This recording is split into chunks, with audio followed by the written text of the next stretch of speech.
This is session 3, demystifying key political terms, tools, and rights.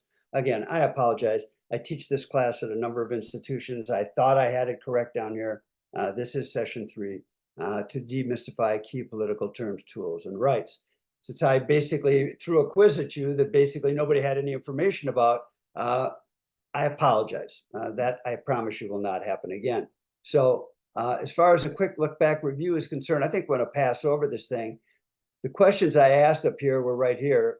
And ultimately, that goes back to what we talked about in the second week. At this point, I'll come back to that because I think it's important to do that. But let's just move on because I don't want to lose any more time, obviously, getting into what we wanted to talk about. I believe we are now on the right track here because this is all about terms and conditions that you only think you know. So again, the first term I want to talk about today is the Electoral College, okay? Obviously, I call it the president maker or the president breaker. It was established by the Founding Fathers, as I said, in our Constitution, and it was specifically designed as an alternative to electing the president by popular vote or by Congress, okay? They're concerned that the popular vote, particularly in larger states, would actually sway elections, and as I said just a second ago, I submit that maybe the exact opposite of that has occurred. But let's specifically explain the Electoral College and how that vote comes about. As I said in the quiz that you were not prepared for, Senate electoral votes are determined by the number of states voting districts plus 2 senators. Voting districts plus two senators. And voting districts are determined every 10 years by the actual census itself. Let me give you an example. Here in California, we have 52 House of Representative voting districts, plus 2 senators. So therefore, we have 54 electoral votes. New York, they have 27 voting districts, and they have 2 senators. So they have 29 electoral votes, okay? Massachusetts, smaller state, they only have 9 voting districts, and they have 2 senators. So they have 11 electoral votes, okay? Every state, including the District of Columbia, based on the passage of that amendment, has a minimum of 3 electoral votes. Okay, so here's the thing: you've got a total of 538 electors. Okay, and the candidate just needs 270 electoral votes to win the presidency. 270 electoral votes, which is pretty close to and just 1/2 of that number. Okay. 538 electors, let's go through that math one more time. You have 435 House members that actually vote. You have also gotten 3 additional electoral votes in the District of Columbia. That makes, okay, a total of what? 438. There are 100 US senators. Every state has 2. So therefore, you have a total number of electors of 538. Candidate just needs 270 to win the presidency of the United States. Okay, so hopefully that explains the Electoral College vote. All right. By the way, following the wonderful events of January 6th a couple of years ago, or about a year ago, we had a series of reforms that were passed to prevent something like what occurred from ever occurring again. And this Electoral Count Reform Bill in 2022, it replaced the old Electoral Count Act of 1887. What it was really all about was ensuring that all electoral votes tallied by Congress accurately reflected each state's vote for president, okay? And it made it impossible for a sitting vice president to intervene in the certification, which, as we all know, was one of the issues that occurred at the time. And this was a bipartisan bill. It wasn't just something that Democrats passed over Republicans.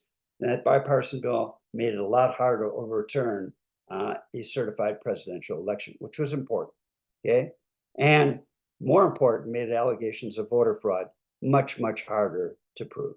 So that's what was going on with the Electoral Count Reform Act, passed right after what occurred on January 6th. So, okay, we're going to spend a lot of time talking about states' rights versus federal rights today. And again, I apologize. I gave you the quiz before actually we had a chance to even talk about this, because this is really, really critical when we talk about things that are misunderstood, on a very, very, lower, voter level. there is a constitutional separation of powers. And I want to just clarify this, very, very clearly if I can. Let's remember that the Constitution, it was ratified largely thanks to arguments that were put forward by the founders in the Federalist Papers. Remember, the Federalist Papers was the first attempt to form the government. Federalism was one of their key points, which is where states share power with the national government. It didn't before that. And this idea also of checks and balances, the idea of co-equal branches of our government, co-equal branches of our government. This also included this concept of pluralism, which is just a system where two government authorities, state and the feds, could actually coexist with each other. And it hadn't happened before that. And lastly, representation, a government that was representative of we the people, government from the bottom up, not from the top down. So all of those things were critical in the passage of the current Constitution that we've had all these years. And we need to understand that under the Constitution, because of all of those decisions, state legislatures, they retain much of their sovereignty to pass laws as they see fit. We have seen this many, many times just in the last few years.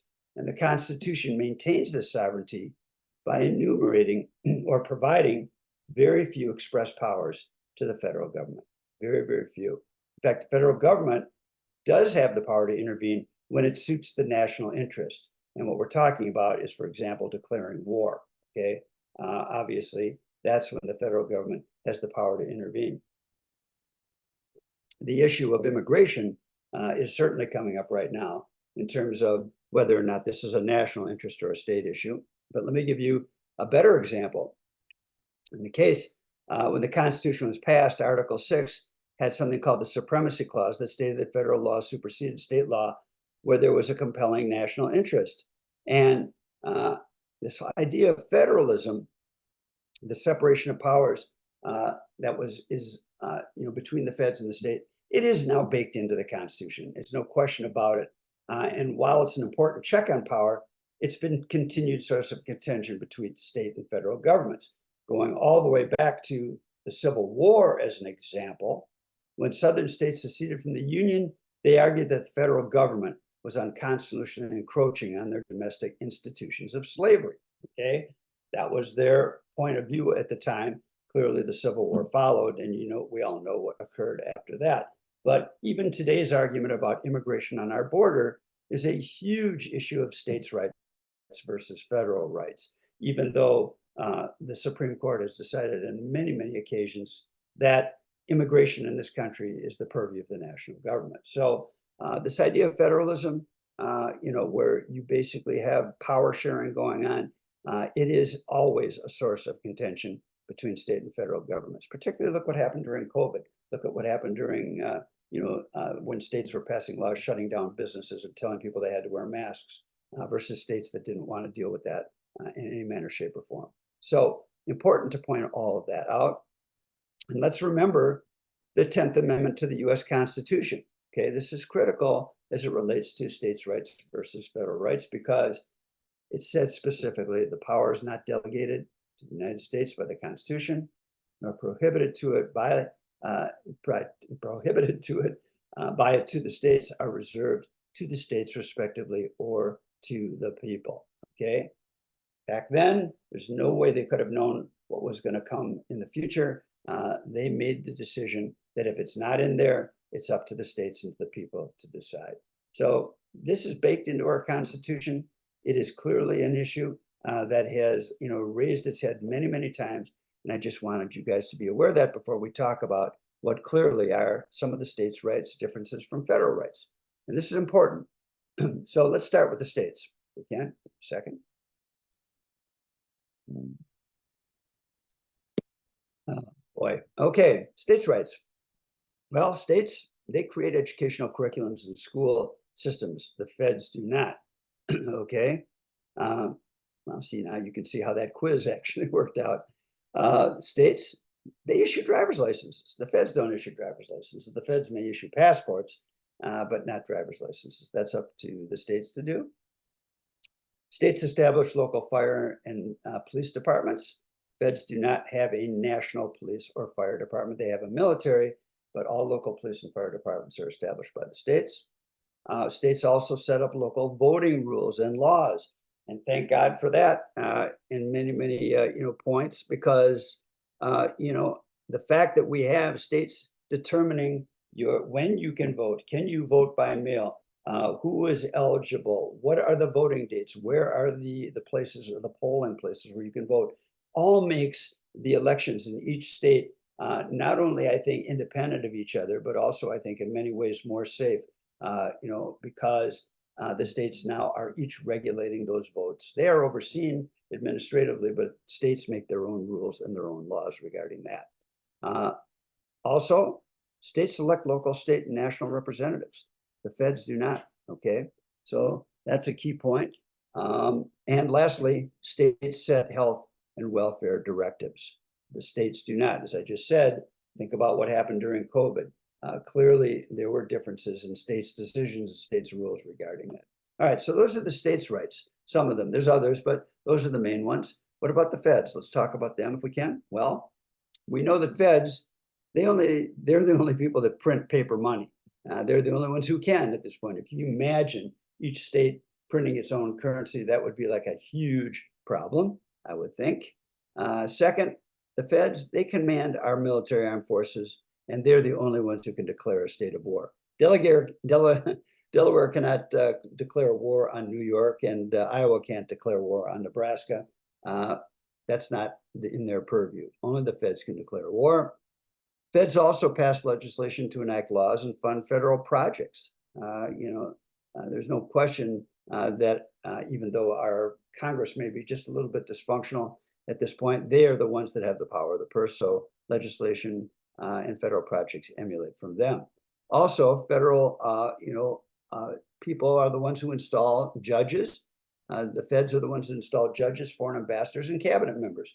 Remember, that's something that the Senate has advice and consent over, but all federal judges, foreign ambassadors, and cabinet members are appointed at the federal level. The states have nothing to say about it. And lastly, also quite important, the feds control interstate commerce and all the rules and laws around that.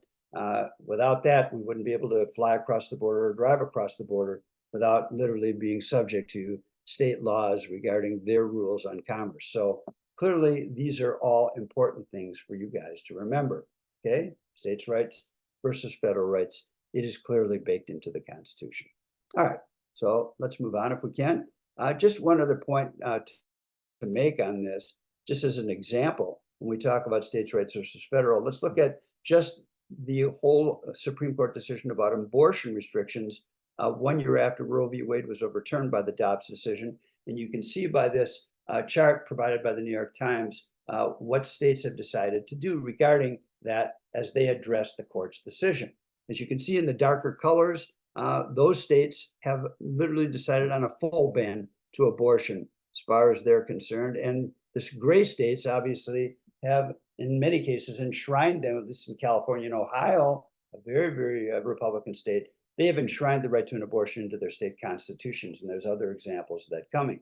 The more tan areas, obviously, are variations in between, but clearly, this was a very contentious issue. There are more of these issues, coming up going forward. But again, this is a great way to demonstrate, the ongoing, if you will, issue of states' rights versus federal rights. It's been going on for quite some time. So just wanted to use that as an example. Okay, let's talk about a completely different subject, budget reconciliation. Here I gave you the answer, but probably everybody was saying, well, what is that? I've never heard of that before. Let me be a little clearer about it now. And again, my apologies for that. I don't know why I thought you guys were next week, but it's okay. We're going to go through this for you all so that you have a very clear understanding of it. And as I said, it is a legislative process to quickly advance very high priority fiscal legislation as part of the Congressional Budget Act of 1974, okay?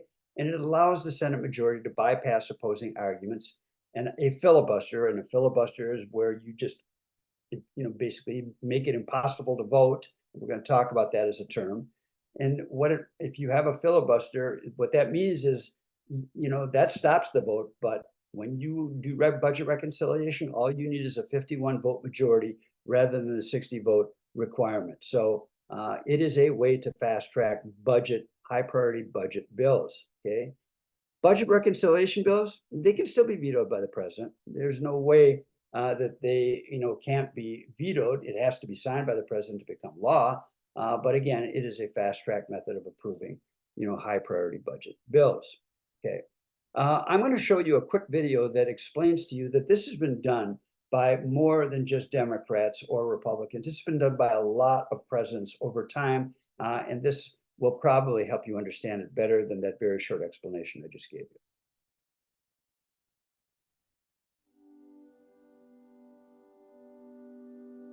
Budget reconciliation is a powerful feature of the congressional budget process. Originally established to allow Congress to make unpopular reforms to entitlement programs, it is most frequently used to sideline the minority party in the passage of significant legislation. Budget reconciliation can only be used if reconciliation instructions are included in the House and Senate budget resolutions. If the resolution passes both chambers by a simple majority vote, the reconciliation instructions may place spending or revenue targets on certain programs, pressuring relevant committees to prepare legislation affecting revenues or mandatory spending that comply with those targets. Once a reconciliation bill is put to a vote, the law requires expedited approval, and debate on a reconciliation bill is limited to 20 hours in the Senate. This means that the House and Senate can pass reconciliation bills with only a simple majority, instead of the 60-vote majority typically needed to pass legislation in the Senate. The primary restriction on reconciliation, known as the Byrd Rule, prohibits senators from using reconciliation to pass legislation that is extraneous to the federal budget. Budget reconciliation was historically used to facilitate the passage of landmark legislation.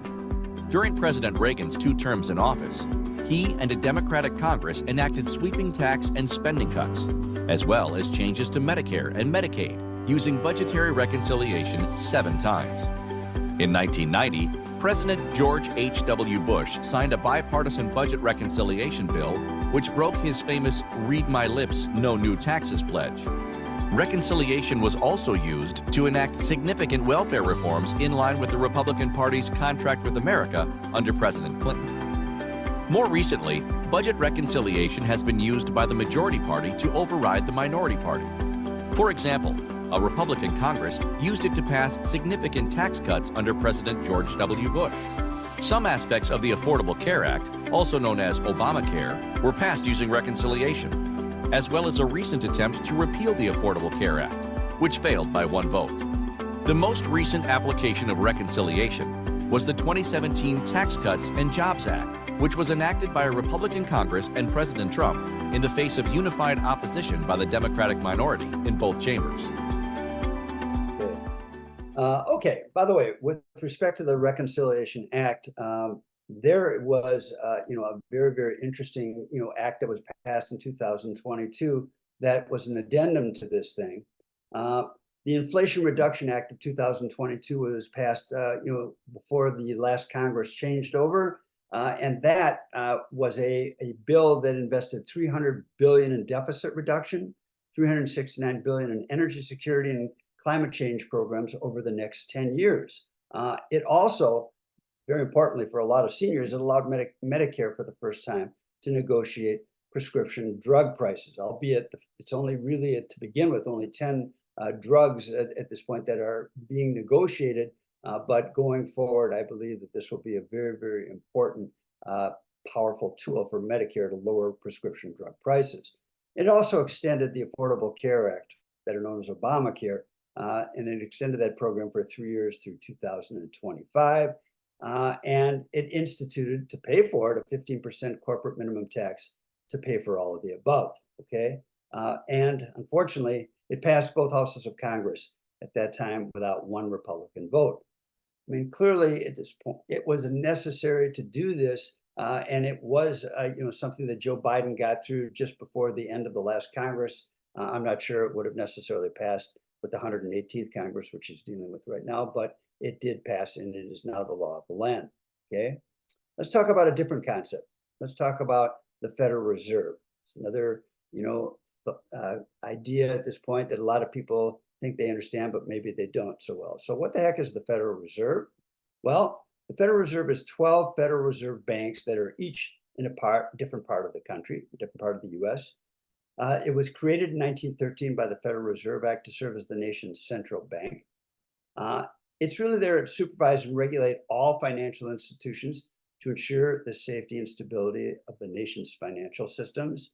It's certainly there to protect the credit rights of consumers, and it's there primarily to control monetary policy, which is really about containing future systemic risk that may arise in financial markets. And specifically, we're talking about inflation and interest rate hikes, which we know, I believe, quite a bit about these days. Okay, obviously, those are still very, very, critical topics to discuss. Recent Fed decisions, which have affected all of us, well, we now know that the Fed has hiked interest rates at least 11 times to fight inflation. That's just in the last, probably 12 to 15 months. The Fed rate currently right now is at 5.5%. Okay, 1 year ago, it was 4.5. It has continued to go up, but thank God it has finally, I believe, hit its peak, at least based on everything we know right as of today. Because let's understand that interest rate increases, which is the major tool of the Fed, they're very, very powerful tools. They're there to slow down inflation without hopefully creating a recession. I'm not quite sure I understand why the Fed thinks creating unemployment is important, but from their point of view, I guess they feel that if you're not working, you don't have money to buy anything. If you're not buying anything, prices will come down because inventory winds up just sitting there. So that's the concept. I'm not sure in practice, how effective that has been. And if rate hikes are there, they impact what banks charge each other for short-term loans. And that in turn affects us because these in turn affect mortgages, auto loans, and credit cards. Okay, so obviously the higher the Fed raises interest rates, the tighter and tougher it gets to get money down to us in the form of mortgages, auto loans, and credit cards. And again, as I said, the goal is to bring down inflation, even if it means slowing down the economy through unemployment. That's always been the goal of the Fed. And from their point of view right now, they've had a very, very interesting time of it because our economy's been pretty resilient, all things concerned. The last numbers were pretty amazing given the fact that we've gone through this whole period of COVID and all these other things. Current inflation rate right now, it's 3.4%. It's way lower than what was expected at this point on the part of the Fed, which is the reason why they have stopped raising interest rates thus far and may at some point in the near future start to again lower them and bring them back down again. But right now it's only 3.4%. That is our inflation rate. Although for sure there's a lot of people that don't seem to be feeling that, particularly when they go to the grocery store or buy or sell, purchase any goods. All right, let's go on. Current head of the Federal Reserve, by the way, is a guy named Jerome Powell. There's Jerome. He's the chair of the Federal Reserve System Board of Governors. He serves a 4-year term. He's actually been there for a couple of them. He was there during President Trump's term. He's been there, obviously, now in Biden's term. He's nominated by the president and confirmed by the Senate, just like a member of the cabinet is. And they are able to serve multiple terms, which he is doing right now.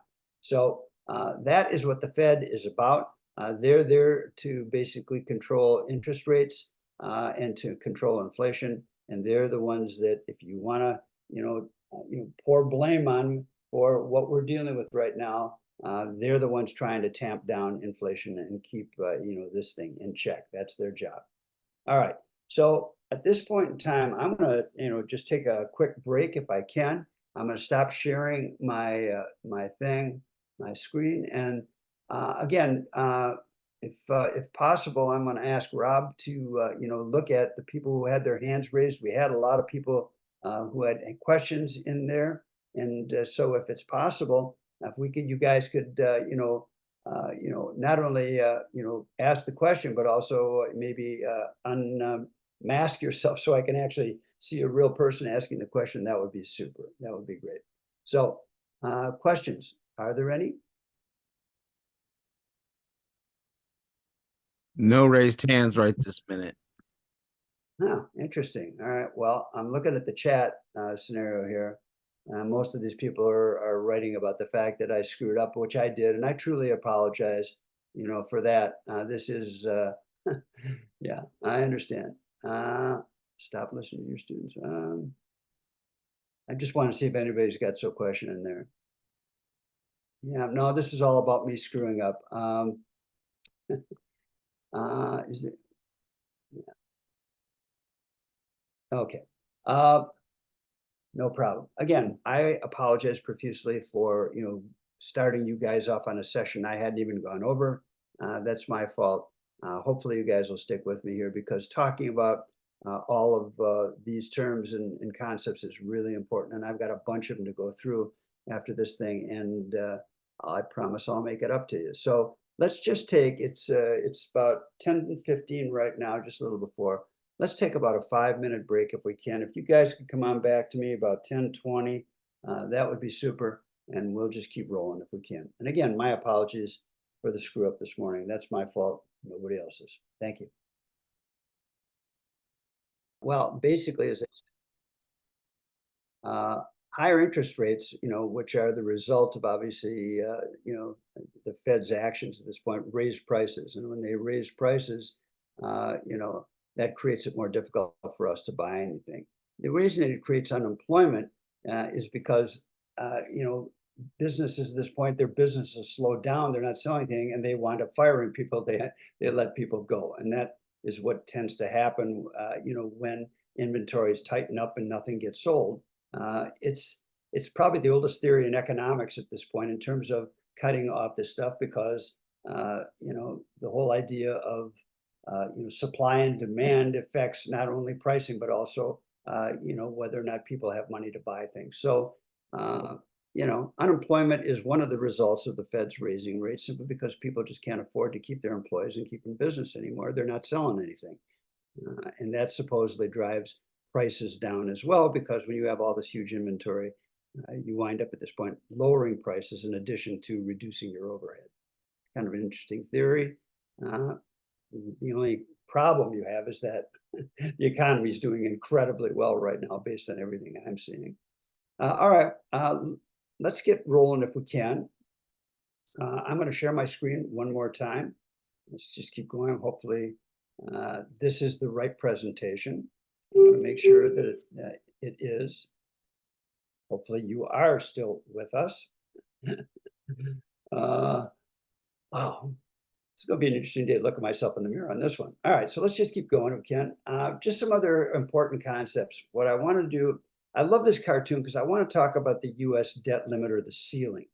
God knows this has been in the news in the last year. We still seem to be struggling with basically, you know, giving our government enough money to run. But I thought this cartoon was kind of apropos. This is a financial guy, obviously looking at a bunch of bills, and he's going, bad news. If you continue to spend what you can't afford, you run the risk of being elected to Congress. Congress cannot just seem to get its act together, which is, of course, a nightmare for, you know, a lot of reasons. But I want to go back and just clarify once and for all this idea of a debt limit or a debt ceiling, okay? The debt limit, it's the total amount of money that the United States government is authorized to borrow to meet its existing legal obligations. And this includes things like Social Security, Medicare benefits, military salaries, interest on the national debt, tax refunds, and lots of other kinds of payments, okay?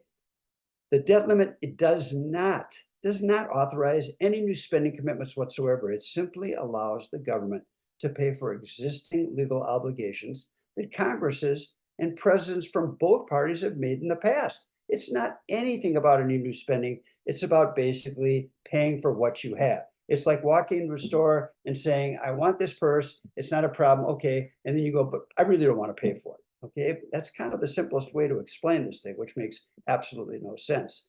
And of course, failing to increase the debt limit can have catastrophic economic consequences because it would cause the government to default on all of its legal obligations. Okay.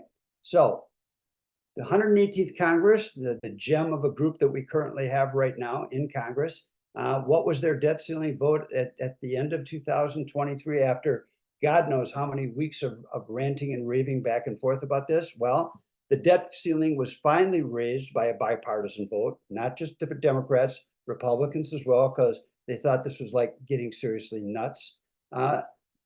What they decided was there's no debt ceiling discussions at all until after the 2024 election. Thank God, because that would have just gummed up the works even more. The way they solved this problem, they basically cut $20 billion out of the Internal Revenue Service's operating budget from 80 billion down to 60 billion as a way to prevent the Internal Revenue Service from, I guess, collecting money from more tax cheats out there. Don't ask me why they think this is a good thing, but that's what they did. And additionally, there were some changes in work requirements and for anyone who received welfare or food stamps. So work requirement changes were there. That's it. That's what all the fighting was about in order to raise the debt ceiling so that we could pay our past debts. Well, we got another one coming up because come the 1st of March, right now, passing a budget to keep the government running is coming up again. This is just like nuts, but I just thought I'd throw it out there. Okay, let's move on to another concept. How about impeachment of a federal office holder? I put my little get out of jail free card there from Monopoly because I thought it was apropos. But let's clarify what we're talking about here in terms of the word impeachment. It is a political oversight process. It is not a legal or criminal proceeding. A lot of people think it is not. Also, the House of Representatives, they're the ones that gather evidence. They're the ones that come up with the articles. They draft articles of impeachment, and then those arguments are sent to the Senate, okay? And it is the Senate that holds a trial to determine if evidence presented reflects high crimes and misdemeanors of removal from office, okay? The House gathers the evidence, they form the articles, they send it to the Senate holds the trial. And by the way, we talked about the Chief Justice of the Supreme Court. This is one of his only other official duties, is that if there is a trial, he is the one that oversees the trial in the Senate, the Chief Justice of the Supreme Court. Okay. And of course, as we hopefully know now, 2/3 of all senators have to vote to remove a sitting president or a sitting government official. 2/3 vote in the Senate is required for removal. Okay, so I'm going to play a very short video that I think explains the history of this, because I think it's important to understand where this came from and how far back it goes. About 4 minutes.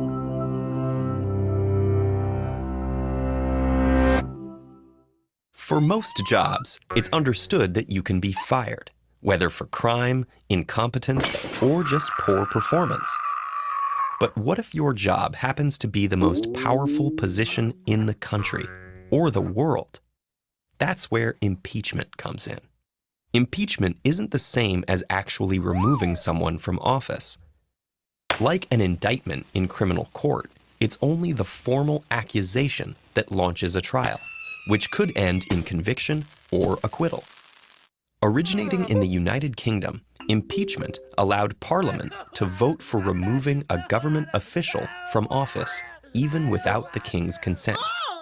Although this was an important check on royal power, the King couldn't be impeached, because the monarch was considered the source of all government power.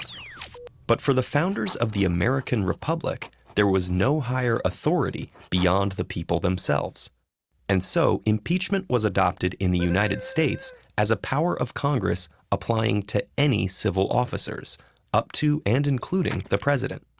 Although demands for impeachment can come from any members of the public, only the House of Representatives has the power to actually initiate the process.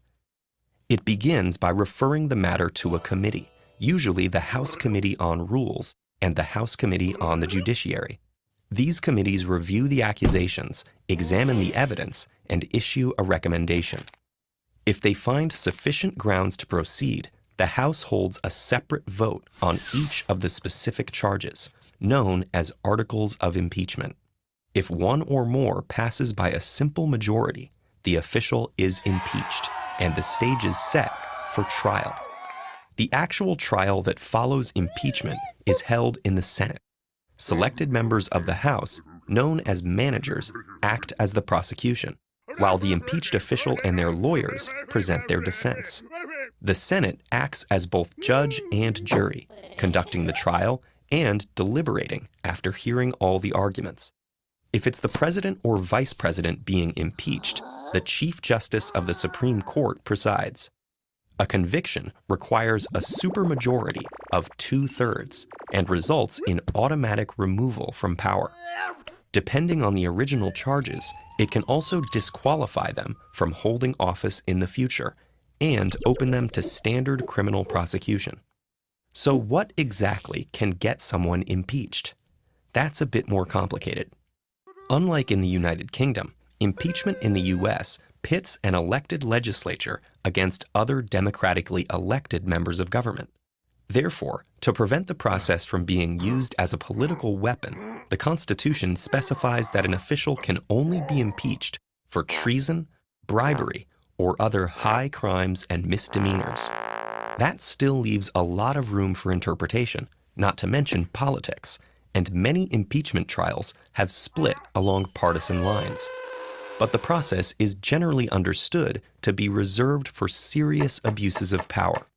The first official to be impeached was Tennessee Senator William Blount in 1797 for conspiring with Britain to seize the Spanish colony of Louisiana. Since then, the House has launched impeachment investigations about 60 times, but only 19 have led to actual impeachment proceedings.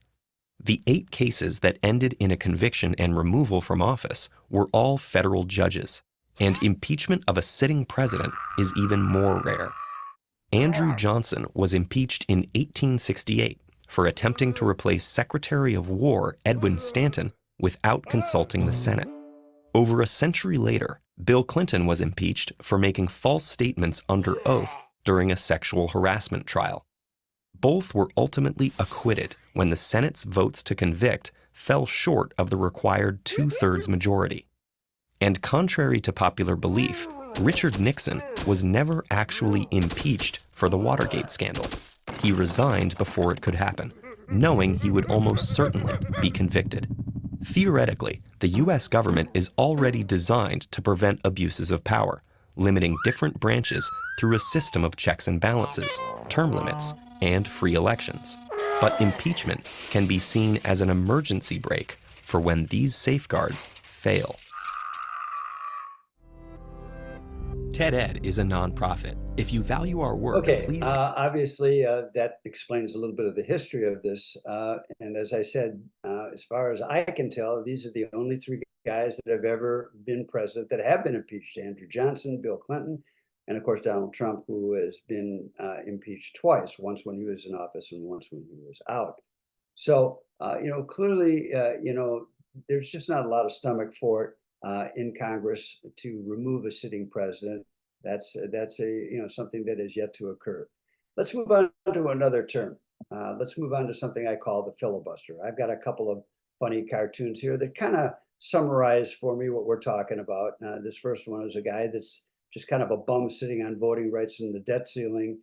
And he's saying getting stuff done is just kind of so overrated because, hey, why bother to pass anything when you can just block legislation? This one probably makes more sense because that for me says exactly what's going on. The Capitol is kind of busted or filibustered, as you see in this cartoon. So let's talk about this if we can a little bit. I don't know if any of you guys ever saw the movie Mr. Smith Goes to Washington. Jimmy Stewart played a young congressman at that time. And at the time back then, you had to actually stand up and talk for an unlimited number of time until you dropped in order to prevent legislation from actually reaching the floor and going for a vote. That's what a filibuster was all about back then. But the filibuster as today has kind of changed. It's what I call the not so fast Senate tool. And what that means is that the blocking, it's really there to block vote on any legislation. And that's what the definition really is. It's the blocking of a Senate vote. Originally, it was created to give Senate minority a chance to draw attention to its priorities. And more important, it sort of helped ensure important bills would be fully and openly debated. Okay, and that's for how it was for most of our US history. That's kind of how it was used. No more. Okay, that is no longer what the filibuster has become. This particular tool is being used now by any senator, and any senator can block any bill from consideration or debate without having to do any work or defend their action. They don't have to stand up anymore. They don't have to do any of that. And the Senate rules specifically say it only takes one senator now, one senator, to block legislation or presidential appointments.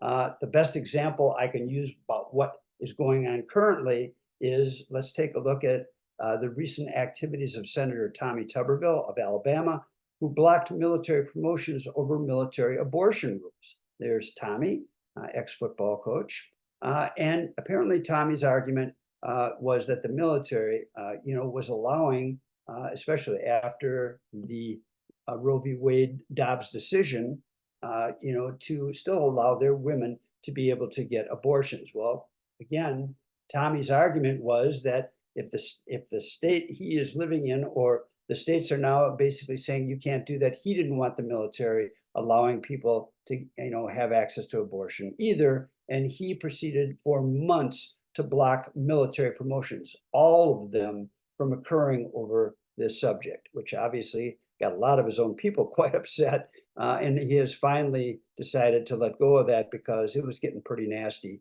not from Democrats, but from Republicans, pretty much saying, what the heck are you doing? But again, there's a classic example of how one senator can basically prevent any legislation or any military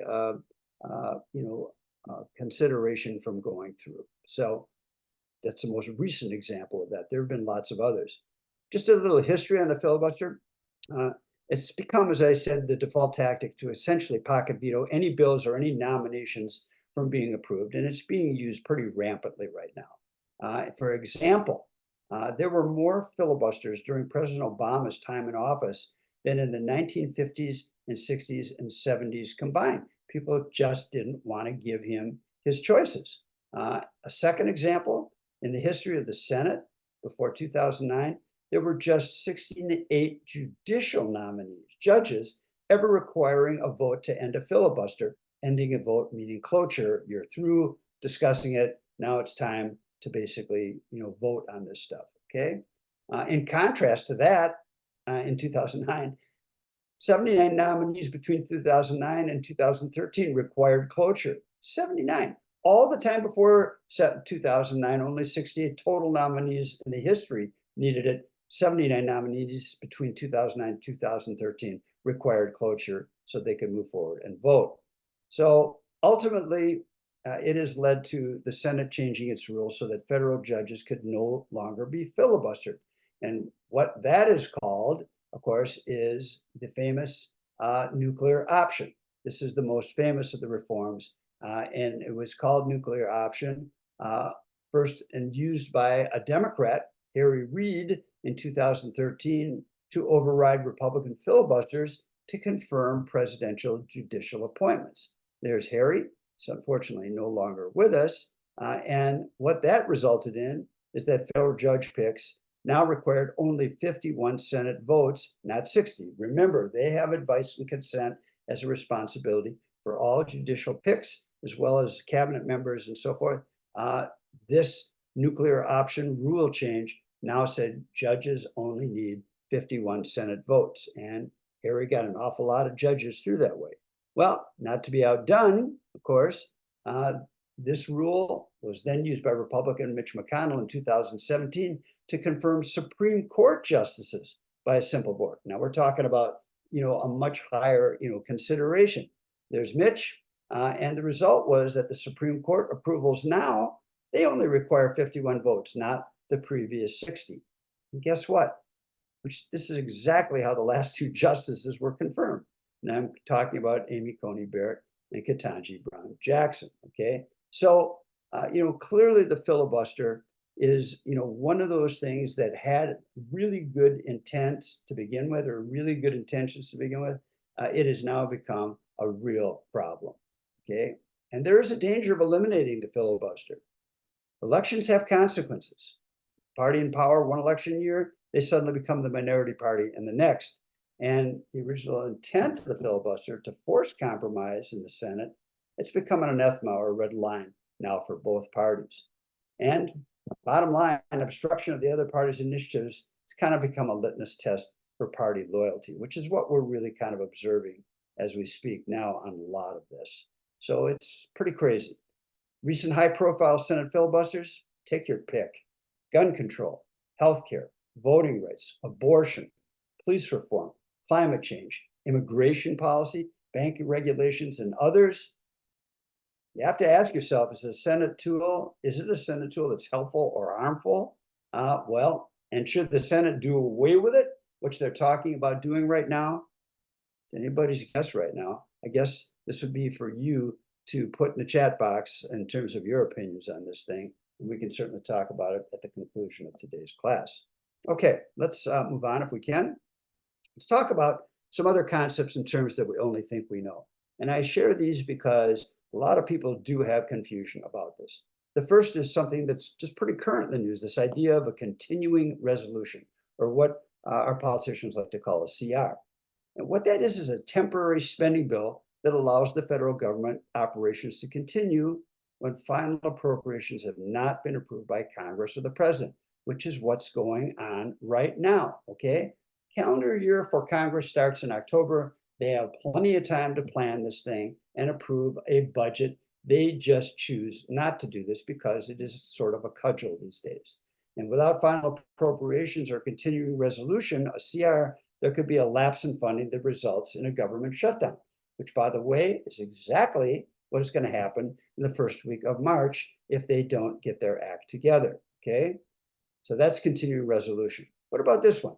Motion to vacate, okay? We just saw that not that long ago. It's essentially a House of Representatives rule that allows a single member of the House to force action on a resolution. In this most recent example, to remove the Speaker of the House, as Representative Matt Gaetz, who was a Republican in Florida, he did to Kevin McCarthy in October of 2023. We all remember that it took 15 individual votes to make Kevin McCarthy the Speaker of the House of Representatives at the start of the 218th Congress. Obviously, he gave away every single common sense right in order to gain that speakership, including the ability of just one member to toss him out. And that's exactly what happened in October of 2023. So motion to vacate, it just simply declares the Speaker's chair vacant. And based on the rules that exist right now, it only takes one member to do away with it. We're not sure how long the current Speaker of the House will be Speaker, but who knows? But just want you to know what motion to vacate means. Okay, what else don't we think we know? Well, how about caucus? Okay, love this word. What it essentially means is it's a closed meeting of a group of persons who belong to the same political party, usually to select candidates or decide on policy. For example, a Speaker of the House caucus, which is what took 15 votes at this point to get Kevin McCarthy the speakership, okay? It's also, you could refer to what just occurred in the primary elections in Iowa. Again, a closed meeting of select group of persons from the same party to select candidates to decide on policy. So that's what a caucus is. Don't know the origin of the word, maybe one of you guys do, but that's how it is referred to as far as civics is concerned. What about lobbying? My favorite term, okay? Lobbying is, by definition, communicating with any official in the legislative or executive branches for the sole purpose of attempting to influence legislative or administrative action on a ballot issue or a bill, okay? They're there to basically get this thing done. And by the way, over $4 billion has been spent in lobbying in 2022. Haven't seen the numbers for 2023, and God knows what the numbers are going to be in 2024. But this is a huge business because there are over 12,000 lobbyists in Washington, D.C., and over 300 lobbying firms. Clearly, people are interested in influencing the government, and it is a gigantic business unto itself. And by the way, speaking of lobbying, a lot of people ask me, where did this term come from? Well, it dates back to 1850 and the lobby of the Willard Hotel in Washington, D.C., which was frequently used by President Ulysses S. Grant, okay? And Grant, we know, would sit in a leather chair in the lobby enjoying a cigar and brandy. And guess what? A lot of people knew he was down there and wanted to basically spend time with him. So many power brokers started courting him there. And the legend is that Grant reportedly called these people lobbyists, hence the supposed origin of the word lobbyist. And that was a quote that came out of the Pittsburgh Post-Gazette in 1998 as their explanation. Well, we now know that lobbying goes farther back because it's a term that comes out of Parliament in England, where essentially business was conducted in the lobbies and the halls of Parliament back in England. So that was the real origin. But the Ulysses S. Grant thing is as good as any to talking about where it started from. And the point that I was making when I started my wrong class this morning, again, I don't know how many more times I can apologize or flog myself here for this. Let's just remember about where and how people have to register if you're going to become a lobbyist, which seems to be a revolving door between being a congressman and actually going to work for a lobbying firm. There is something called the Board of Ethics and Government Accountability Office, the BEGA. They're the ones that administer and enforce the District of Columbia, Washington, D.C.'s lobbying registration and reporting program. And here's their rule. Any person who receives compensation or expends funds in the amount of $250 or more in a 3-month calendar period for lobbying, they must register with BEGA and file quarterly activity reports. BEGA also investigates alleged ethnic laws violations by district government employees or public officials, and they provide binding ethics advice and conduct mandatory training on all the DC's government code of conduct. They are the body that controls all of this. The reason for all of that is something called the Lobbying Disclosure Act of 1995, which now requires all lobbying firms and organizations to register and file reports of their lobbying activities also with the Secretary of State and the Clerk of the House of Representatives. So you have this Lobbying Disclosure Act that now requires you to register with key individuals in the Senate and in the House of Representatives. You also must register with BEGA in the District of Columbia if you are going to operate a lobbying organization in Washington, D.C. So there's lots of if you will, rules and regulations. Some of it gets a little opaque, but trust me, if you're going to be a lobbyist in Washington, D.C., there are rules that you absolutely have to follow, and I wanted to throw that in there because the question was asked, and I just want to make sure you guys are aware of it. Okay, let's move on. What else don't we think we know? How about this idea of super PAC? Okay, people know there's money in politics, but I wanted to just clarify this because I truly believe this is a byproduct of the Citizens United Supreme Court decision, which essentially said, you know, corporations are people too, and unlimited sums of money can be spent, you know, on elections by and large. So a super PAC, it's an independent political action committee, which can raise unlimited sums of money, thanks to Citizens United, from corporations, from unions, from individuals. The one caveat is it's not permitted to contribute to or coordinate directly with parties or candidates. If you see an ad that says, call your congressman and tell him to basically make sure there's more dog catchers on the street, that is supposedly what the rules pertain to. You can't contribute directly to a presidential campaign, but we all know that that's a pretty opaque area. So super PACs, they are where the money comes from in these elections, and the amount of money that they spend is enormous. And by the way, it's, as I said, it's not just Republicans, it's Democrats too. Unions at this point, which are primarily very liberal organizations, you know, spend enormous sums of money supporting Democratic candidates, as do corporations as well. So this money is coming from a lot of places. And what can I say about something like crony capitalism? Here's another term that a lot of people sort of like don't quite understand, but let me just clarify if I can. The term is really describing an economy in which success in business depends on a really close relationship between business people and government officials. The best example I can give you is the defense industry or big pharma. Clearly, okay, they are all in bed with each other. As I think I mentioned earlier when we were talking about the amount of money that Congress spends getting reelected, this is essentially the example, you know, that best explains it, because crony capitalism takes place a lot of places. If you got business before the government, if you're worried about, you know, what legislation is going to pass that's going to affect your, you know, your business, boy, you want to be close to these people. The defense industry and big pharma are clearly two of them.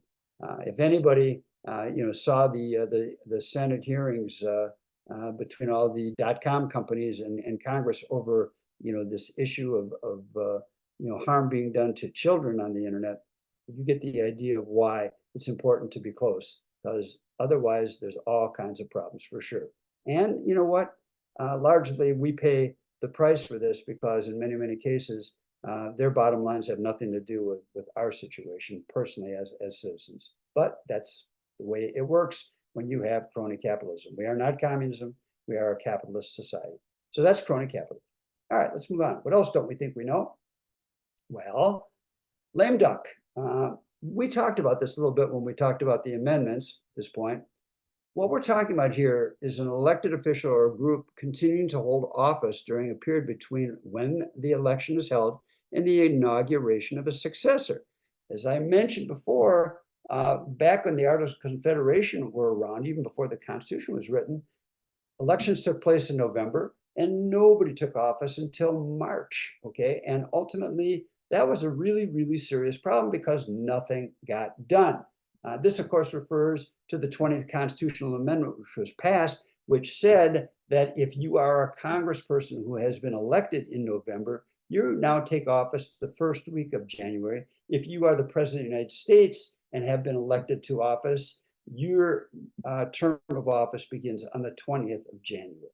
So this was intended to shorten this lame duck period of time where nothing gets done. And you know what?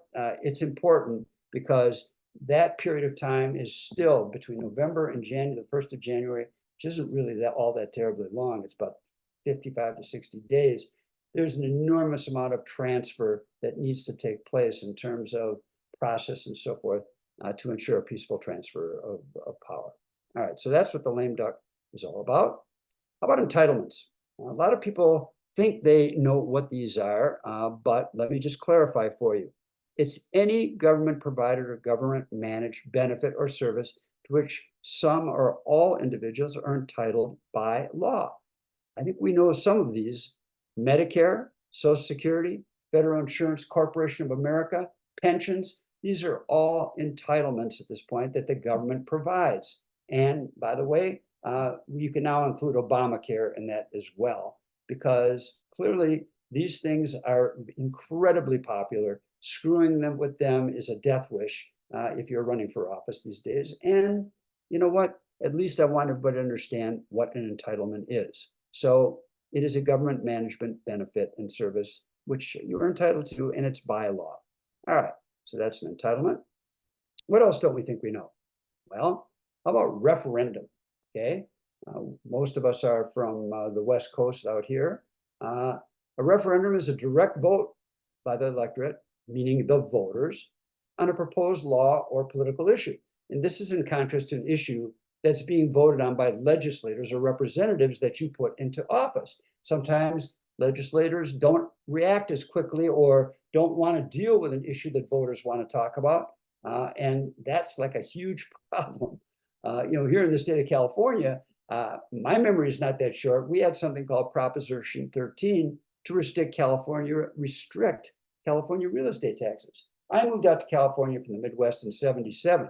And I can tell you, I remember the ranting and the raving and the screaming by older people claiming they were being thrown out of their homes by these ridiculous real estate taxes. Well, Howard Jarvis and an interesting organization put this thing as a referendum on the ballot. And guess what? Taxes got rolled back big time.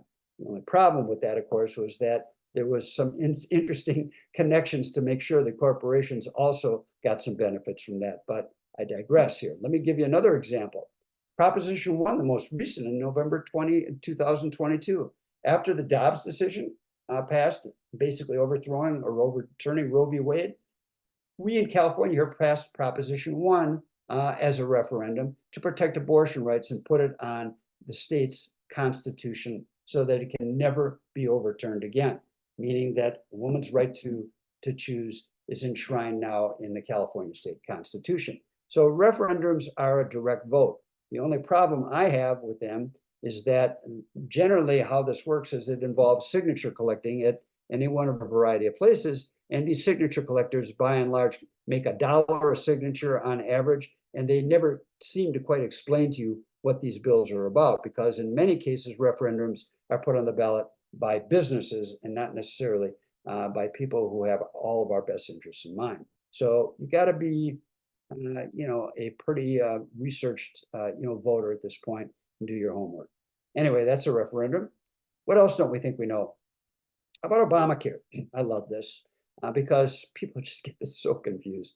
It is the Affordable Care Act, which basically what it's about is it includes subsidies or tax credits to help lower income individuals cover the cost of their health care plans.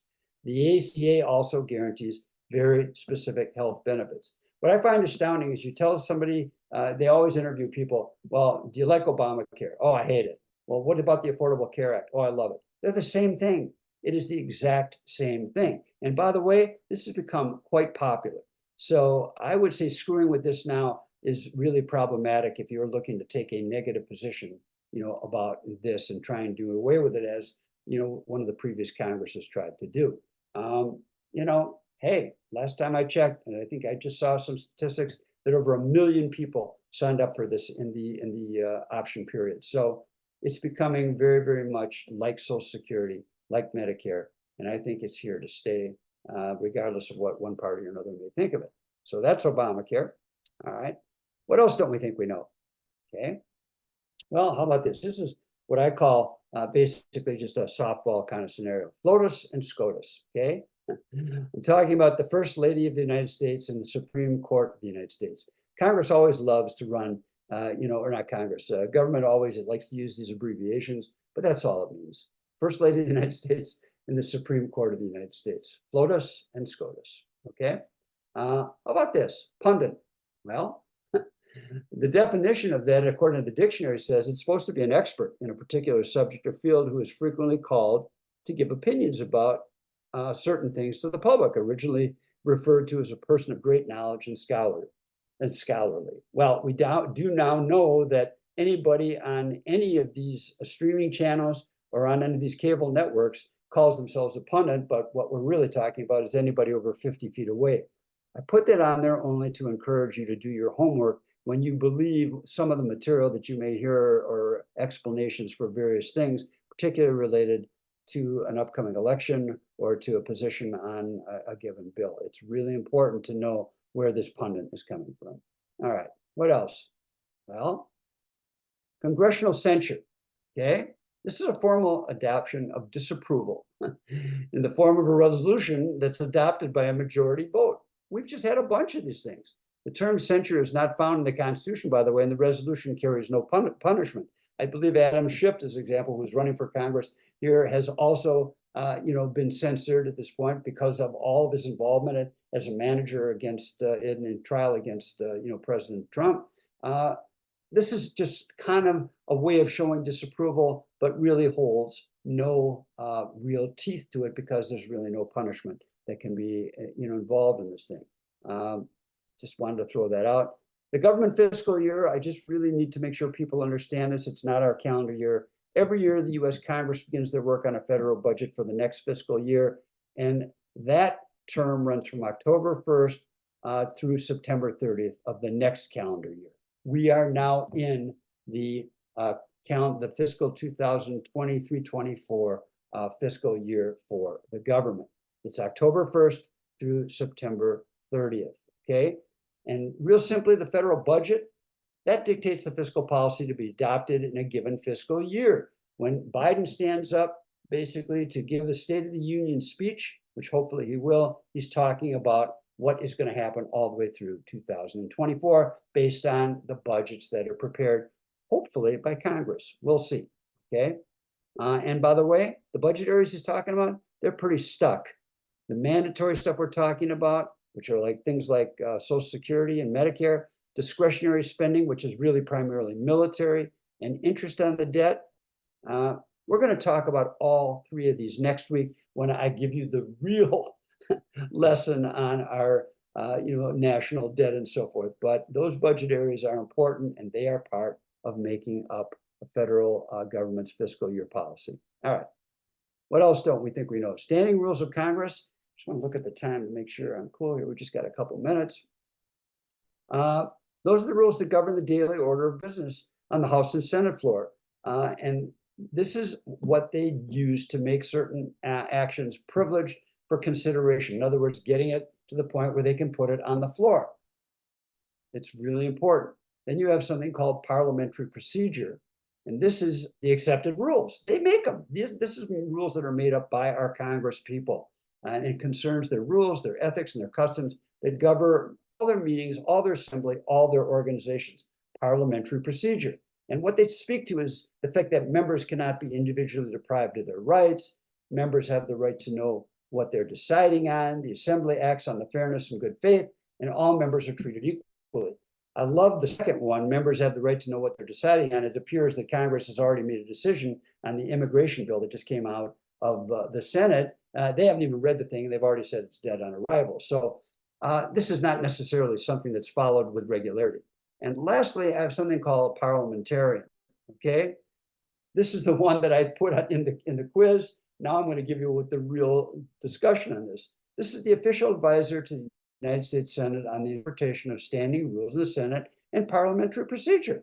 There's an advisor both in the House and the Senate. And the current incumbent is a lady named Elizabeth McDonough. And she's held that office in the Senate and appointed by Senator Harry Reid since 2012. There's Elizabeth. Nothing gets through, especially on budgetary issues, unless she says it meets the rules. So a parliamentarian is very, very important. Okay, so at long last, I'm going to ask you guys to take out a piece of paper. It's literally 11 o'clock right now. Give me 5 more minutes. Let's just review what we've talked about. Again, I apologize profusely for what occurred. And I do want to take some questions if you guys will hang in there with me for a little bit longer. First question. What determines the state's number of electoral votes? There it is. How many electoral votes are needed to become president? Question 3, what is budget reconciliation? Question 4, name 2 specific rights granted to states and not the Fed. Question 5, what's the legal standard for impeaching a federal office holder? Question 6, what percentage of Senate votes are required to convict a federal office holder? Question 7, how many Senate members are required for a filibuster? Question 8, what is cloture? Question 9, name 1 president who resigned before being impeached. That's kind of the softball. And question 10, name 2 rights granted only to the feds and not to the states. Okay, let me give you these answers very, very quickly. And if you want to, please keep them around because, as you know, I've already sort of dropped the ball that they'll probably show up again in the future. What determines the state's number of electoral votes? It's based on our discussion on the Electoral College. It's the number of voting districts plus 2 senators. Voting districts plus 2 senators. Question 2, how many electoral votes are needed to become president? 270. Question 3, what is budget reconciliation? It is a fast track approach to passing budget bills that only requires 51 votes in the Senate and not 60. It's fast tracking budgetary considerations have been used by both presidents and any one of a number of bills. Parties on both sides, Republicans and Democrats, have used it to get their bills passed. Question 4, name 2 specific rights granted to the states and not to the feds. Well, states issue driver's licenses. States basically set up voting regulations and laws. States hire their own cops. States set their own rules regarding education. None of that is the purview of the Fed. Question 5, what is the legal standard for impeaching a federal office holders? It is currently high crimes and misdemeanors, a term that requires a lot of definition to be sure. Question 6, what percentage of Senate votes is required to convict a federal office holder? Well, 2/3. 2/3 of all senators who are part of that have to convict a federal office holder. That includes the president. Question 7, how many Senate members are required for a filibuster? 1. No more than 1. Tommy Tuberville is the classic example. Question 8, what is cloture? That is the cutting off of debate and it's time to vote. Cutting off a debate and time to vote. Question 9, name 1 president that resigned before being impeached. That would be Richard Milhouse Nixon. And question 10, name 2 rights granted only to the feds and not to the states. Best one is feds print money, not the states. They don't print any money. States, the feds control our national defense, meaning our military. The feds control interstate commerce. The feds are the ones that pick federal judges and so forth. None of the states do that. So hopefully that is a quick recap of what occurred, over just the last hour and a 2.5. So now, if possible, I would love to take any questions. I realize it's about 5 minutes after, but if you guys could hang with me just a little bit more, that would be great. I'm going to stop sharing the screen. And if we have some questions, that would be great. Let's look at the 6 new ones. Okay. Okay. Could you, I guess it was, how can Citizens United be overturned was one of the first ones, I guess.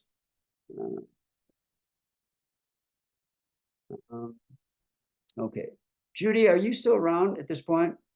I don't know if you can open your mic, that would be great. Or if you could open your mic and go for that. Rob, if you can give her a hand. Hang on a second. You don't want to talk? Hey, Rob, if you could just, I don't know how many folks we got left here with us right now. We've got about 14 folks that are still with us. I'd like to talk to them directly about this if we could. So if we can open them up, that'd be great. I don't see anybody talking over each other. There. Okay. Now I can unmute. Hey. I wasn't able to unmute. I'm sorry about that. I prefer to talk to you guys directly, so I appreciate this. I feel like I'm talking to little black boxes here. So Yeah, anyway, you are. so go state your question again. I'm sorry.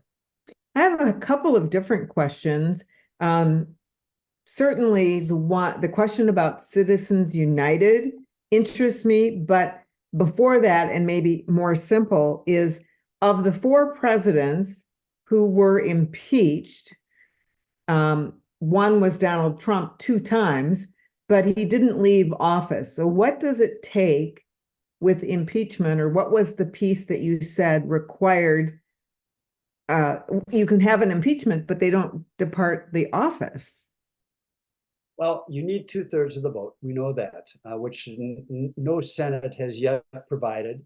And so That's it. 2/3 vote, it doesn't matter. The only reason Richard Nixon did, because his party went to him and said, "We've got the votes, and you are going to be thrown out of office." Right. And he resigned, so he didn't have to do that. But Got it's all about the vote. And remember, again, it's not a criminal trial. It's basically a civil trial.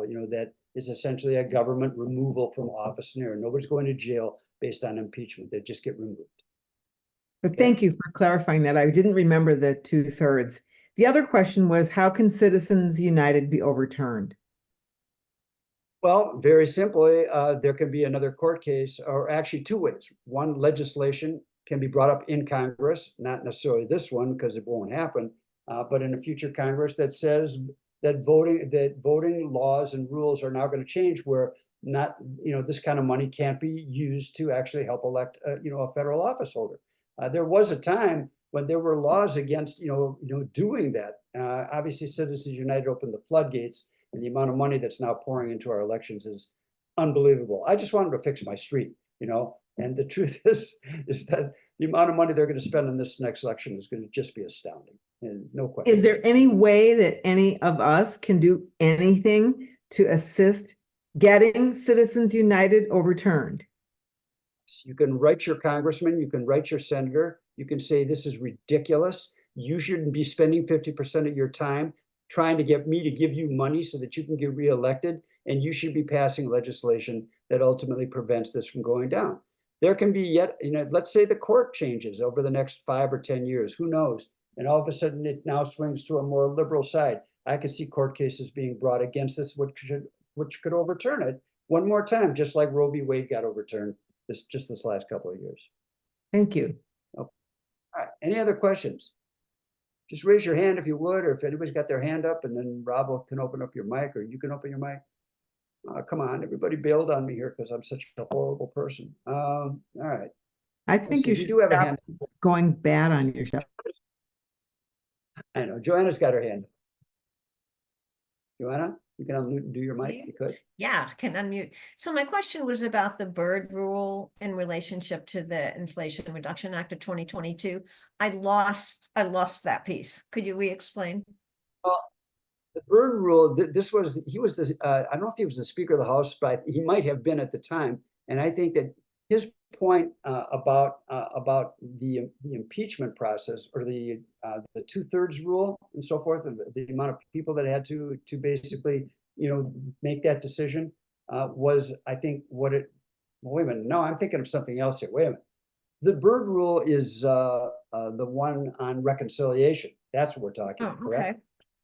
Yeah, no, the Byrd rule is on reconciliation.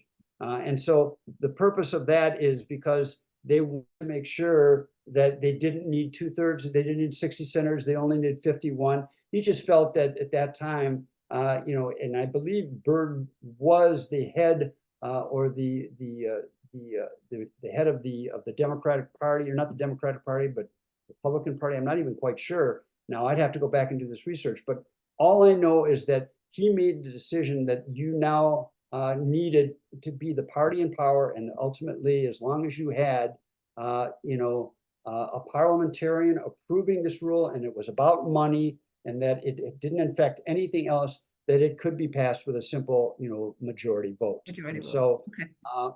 I'm not, you know what, I'm totally unclear myself as I think about it, and based on today, I'm going to do some homework on it and get you an answer by next week. How's that? Okay, Uh, sounds good. Okay, any other questions? Come on, guys. Anybody left? I know it's 11:10. I apologize. Let me just see if there's anything else in the chat room here. Could you explain the Byrd rule? That was you, Joanna, correct? Okay. Patsy, I wish you left more time for discussion. I can't unmute. Okay. Well, does anybody else want to raise their hand, or does anybody No, else have we any? need to wrap up because it's at 10 minutes after. Okay. All right. Well, look, I apologize profusely again. Next week, we are going to talk, I promise, about the national debt. And I'm not going to be talking about things you haven't heard from me before. I'm also going to, look up and get some information, Joanna, from you about the Byrd rule. So I look forward to seeing you guys next week. Hopefully, once we got this straightened away, this was a meaningful session for you. And I look forward to seeing you guys again next week. Have a great week and stay dry. I appreciate it. Take care, guys. Okay.